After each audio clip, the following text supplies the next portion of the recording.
सम्माननीय मुख्यमंत्री जी का भाषण परसों धौलपुर में हुआ और उस भाषण को सुनने के बाद मुझे ऐसा लगता है कि सम्माननीय मुख्यमंत्री जी की नेता आदरणीय श्रीमती सोनिया गांधी जी नहीं है, बल्कि उनकी नेता वसुंधरा राजे सिंधिया जी हैं। उनकी नेता सोनिया गांधी जी नहीं हैं, बल्कि उनकी नेता वसुंधरा राजे सिंधिया जी हैं। और एक तरफ ये कहा जा रहा है कि हमारी सरकार को गिराने का काम भाजपा कर रही थी, दूसरी तरफ कहा जाता है कि सरकार को बचाने का काम वसुंधरा जी कर रही थी। तो ये जो विरोधाभास है, इसको समझाना चाहिए। आप कहना क्या चाह रहे हैं, ये स्पष्ट कर देना चाहिए। मुझे बहुत कुछ कहा गया, कोरोना, गद्दार, निकम्मा आदि, और जो ये आरोप परसों लगाए गए, ये 2.5 साल से मैं आरोप सुन रहा था। लेकिन हम अपनी पार्टी को और सरकार की छवि को नुकसान नहीं पहुंचाना चाहते थे। इसीलिए मुझे लगा कि जो प्रकार का भाषण दिया गया, मैंने पहली बार देखा कि अपनी सरकार को, अपने ही विधायकों को, अपने नेताओं को बेइज्जत और बदनाम करने का काम हो रहा है।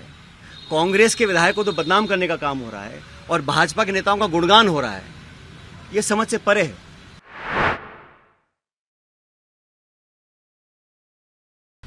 किन लोगों पर आरोप लगाए जा रहे हैं?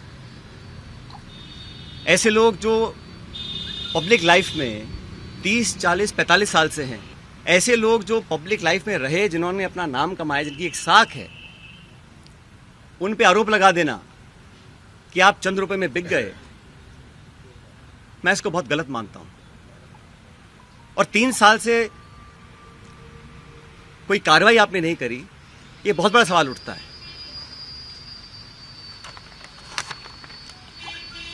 साथियों, हम दिल्ली में गए, अपनी बात को रखा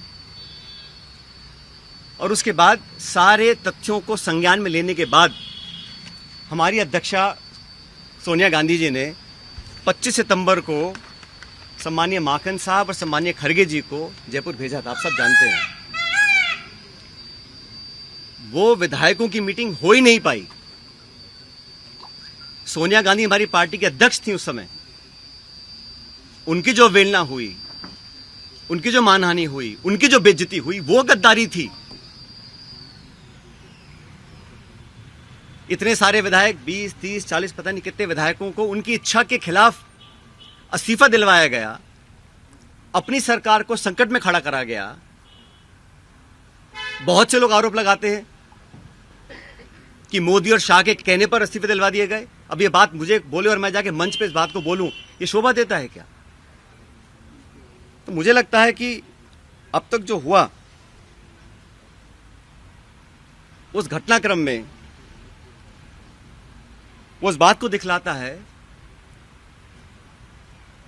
अनुशासनहीनता किसने करी, पार्टी का डिसिप्लिन किसने तोड़ा, और सही मायने में संगठन को और सरकार को कौन मजबूत कर रहा है, कौन कमजोर कर रहा है।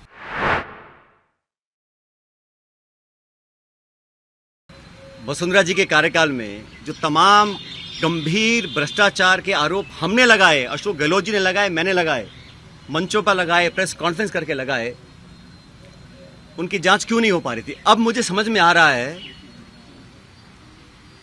कि ये जांच अब तक क्यों नहीं हुई। मेरे चिट्ठियां लिखने के बावजूद मैं 11 अप्रैल को जयपुर में अनशन पर बैठा इस मांग को लेकर, लेकिन अब मैं नाउम्मीद हूं, क्योंकि तथ्य सामने आ रहे हैं।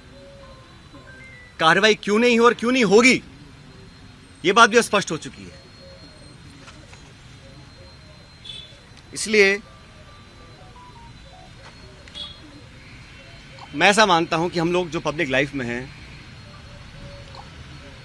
जनता ही भगवान है और जनता जनार्दन के सामने हम सबको नतमस्तक होना पड़ेगा। मैंने करप्शन की इशू को लगातार उठाया, पहले भी उठाया, आज भी उठा रहा हूं, आगे भी उठाता रहूंगा। हम सब ने एक स्वर से अपनी सरकार का समर्थन किया, हर मतदान कांग्रेस के पक्ष में किया, राज्यसभा का चुनाव हो, मध्य विभाजन हो, हर जगह 2.5 साल से हम सब लोगों ने अपनी कथनी करने में कोई फर्क नहीं रखा। मैं तमाम अपनी आलोचना सुनने के बाद जो मुझे कहा आप सब जानते हैं। मैं भी तर्क दे सकता था, जवाब दे सकता था, लेकिन मैंने अनुशासन में रहा। मुझे पार्टी की चिंता है, सरकार की चिंता है, इसलिए मैंने बोला नहीं। लेकिन इस प्रकार के पब्लिक प्लेटफॉर्म पर आकर अगर कोई किसी का चरित्र हनन करेगा तो उसका जवाब तो जनता को देना ही पड़ेगा।